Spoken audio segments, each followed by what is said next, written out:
Queridos irmãos e irmãs em Cristo, a liturgia de hoje nos convida a refletir sobre o nosso compromisso com Deus e a sua vontade. Sabemos que Deus nos ama e nos oferece o seu dom da vida eterna em Jesus Cristo, nosso Senhor. Mas para receber esse dom, precisamos nos libertar do pecado e nos consagrar a Deus, colocando os nossos membros a serviço da justiça e da santidade. Isso não é fácil, pois o pecado nos seduz e nos escraviza, e o mundo nos apresenta valores contrários aos de Deus. Por isso, Jesus nos alerta que ele veio para lançar fogo sobre a terra, e que o seu batismo é de fogo e de sangue. Ele não veio trazer a paz falsa e ilusória deste mundo, mas a verdadeira paz que vem de Deus. Essa paz pode gerar divisão e conflito entre os que seguem a Cristo e os que se opõem a Ele. Mas não devemos ter medo nem desanimar, pois Deus está conosco e nos fortalece na nossa caminhada. Ele nos faz felizes como as árvores plantadas junto à torrente, que dão frutos no tempo certo e prosperam em tudo o que fazem. Deus nos oferece o seu dom da vida eterna em Jesus Cristo, nosso Senhor. Primeira leitura. Libertemo-nos do pecado e consagremo-nos a Deus, frutificando para a santidade. Leitura da Carta de São Paulo aos Romanos. Irmãos, uso uma linguagem humana, por causa da vossa limitação. Outrora, oferecestes vossos membros como escravos para servirem à impureza e à sempre crescente desordem moral. Pois bem, agora, colocai vossos membros a serviço da justiça, em vista da vossa santificação. Quando éreis escravos do pecado, estáveis livres em relação à justiça. Que fruto colhieis, então, de ações das quais hoje vos envergonhais? Pois o fim daquelas ações era a morte. Agora, porém, libertados do pecado, e como escravos de Deus, frutificais para a santidade até a vida eterna, que é a meta final. Com efeito, a paga do pecado é a morte, mas o dom de Deus é a vida eterna em Jesus Cristo, nosso Senhor. Palavra do Senhor. Graças a Deus. A primeira leitura é tirada da Carta de São Paulo aos Romanos, onde o apóstolo explica como devemos viver como cristãos. Ele usa uma linguagem humana para se fazer entender pelos seus destinatários, que eram convertidos do paganismo. Ele compara a situação deles antes e depois do batismo. Antes, eles ofereciam os seus membros como escravos para servirem à impureza e à desordem moral, colhendo como fruto a morte. Agora, libertados do pecado pelo batismo, eles devem oferecer os seus membros como escravos de Deus, frutificando para a santidade até a vida eterna, que é a meta final.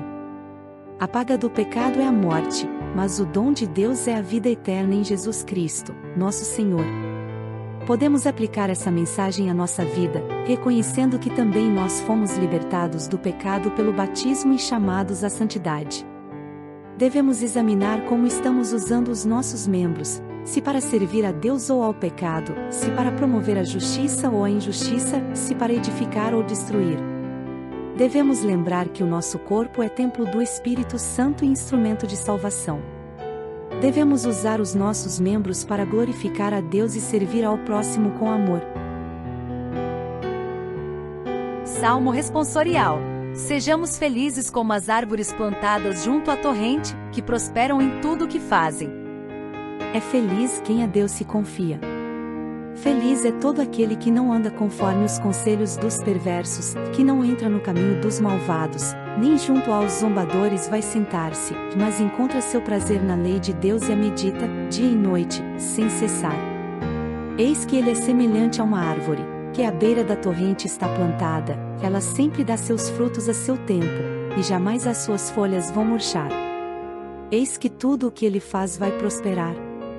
Mas bem outra é a sorte dos perversos. Ao contrário, são iguais à palha seca espalhada e dispersada pelo vento. Pois Deus vigia o caminho dos eleitos, mas a estrada dos malvados leva à morte. O Salmo responsorial é tirado do Salmo 1, que é uma espécie de introdução ao livro dos Salmos. Ele apresenta dois caminhos opostos, o dos justos e o dos ímpios, o da obediência à lei de Deus e o da rebeldia contra ela, o da bênção e o da maldição, o da vida e o da morte. O justo é aquele que não segue os conselhos dos perversos, nem entra no caminho dos malvados, nem se junta aos zombadores. Pelo contrário, ele encontra seu prazer na lei de Deus e a medita dia e noite sem cessar. Ele é comparado a uma árvore plantada junto à torrente, que dá frutos no tempo certo e nunca perde as suas folhas. Tudo que ele faz próspera, pois ele está enraizado em Deus e alimentado pela sua palavra. O ímpio, ao contrário, é como a palha seca que o vento dispersa. Ele não tem consistência nem firmeza. Ele não resiste ao julgamento de Deus, nem pode permanecer na comunhão dos justos. Ele caminha para a sua própria ruína, pois se afasta de Deus e da sua vontade. Podemos rezar esse salmo, pedindo a Deus que nos ajude a escolher o caminho dos justos, que nos conduz à felicidade e à vida eterna. Podemos também pedir a graça de amar a lei de Deus e meditá-la com frequência, para que ela ilumine os nossos passos e oriente as nossas decisões. Podemos ainda louvar a Deus pela sua bondade e fidelidade, que nos sustentam e nos abençoam em tudo o que fazemos. Evangelho. Sigamos a Cristo, mesmo que isso implique em conflitos e sofrimentos neste mundo. Eu tudo considero como perda e como lixo, a fim de eu ganhar Cristo e ser achado nele. Proclamação do Evangelho de Jesus Cristo segundo Lucas. Glória a vós, Senhor. Naquele tempo, disse Jesus aos seus discípulos: Eu vim para lançar fogo sobre a terra, e como gostaria que já estivesse aceso. Devo receber um batismo, e como estou ansioso até que isto se cumpra. Vós pensais que eu vim trazer a paz sobre a terra? Pelo contrário, eu vos digo, vim trazer divisão. Pois, daqui em diante, numa família de 5 pessoas, 3 ficarão divididas contra 2 e 2 contra 3 ficarão divididos. O pai contra o filho e o filho contra o pai, a mãe contra a filha e a filha contra a mãe, a sogra contra a nora e a nora contra a sogra. Palavra da salvação. Glória a vós, Senhor. O evangelho de hoje é tirado do capítulo 12 do Evangelho de Lucas, onde Jesus fala sobre o seu papel de profeta e de juiz. Ele diz que veio para lançar fogo sobre a terra, e que deseja que ele já esteja aceso. Esse fogo simboliza sua missão de purificar e renovar o mundo pelo seu amor ardente e pela sua palavra poderosa. Ele também diz que deve receber um batismo, e que está ansioso até que isso se cumpra. Esse batismo é o seu sofrimento e morte na cruz, que ele aceita livremente para cumprir a vontade do Pai e salvar a humanidade. Ele não veio trazer a paz falsa e ilusória deste mundo, mas a verdadeira paz que vem de Deus. Essa paz pode gerar divisão e conflito entre os que seguem a Cristo e os que se opõem a Ele. Ele cita um exemplo de como isso pode acontecer no âmbito familiar, onde pais, filhos, mães, filhas, sogras e noras podem se dividir por causa da fé em Cristo. Podemos aprender com esse evangelho que seguir a Cristo implica em assumir a nossa cruz e enfrentar as dificuldades e perseguições que possam surgir por causa do nosso testemunho. Não podemos nos conformar com os valores deste mundo, nem nos deixar levar pelo medo ou pela indiferença. Devemos ser fiéis a Cristo e à sua palavra, mesmo que isso nos custe caro. Devemos também rezar pelos que se afastaram de Deus ou se tornaram seus inimigos, para que eles se convertam e se reconciliem com Ele. Devemos ainda confiar na promessa de Jesus, que nos garante que quem perder a sua vida por causa dele, a encontrará na vida eterna.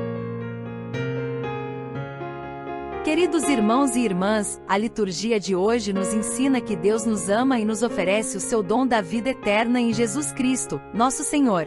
Mas para receber esse dom, precisamos nos libertar do pecado e nos consagrar a Deus, colocando os nossos membros a serviço da justiça e da santidade. Isso não é fácil, pois o pecado nos seduz e nos escraviza, e o mundo nos apresenta valores contrários aos de Deus. Por isso Jesus nos alerta que ele veio para lançar fogo sobre a terra, e que o seu batismo é de fogo e de sangue. Ele não veio trazer a paz falsa e ilusória deste mundo, mas a verdadeira paz que vem de Deus. Essa paz pode gerar divisão e conflito entre os que seguem a Cristo e os que se opõem a Ele. Mas não devemos ter medo nem desanimar, pois Deus está conosco e nos fortalece na nossa caminhada. Ele nos faz felizes como as árvores plantadas junto à torrente, que dão frutos no tempo certo e prosperam em tudo o que fazem. Que Deus nos abençoe e nos proteja de todo o mal. Que Ele nos dê a graça de sermos fiéis ao seu chamado à santidade. Que Ele nos conceda a sua paz, que supera todo entendimento. Que Ele nos faça participar da sua glória na vida eterna. Amém. Deus nos ama e nos oferece o seu dom da vida eterna em Jesus Cristo, nosso Senhor.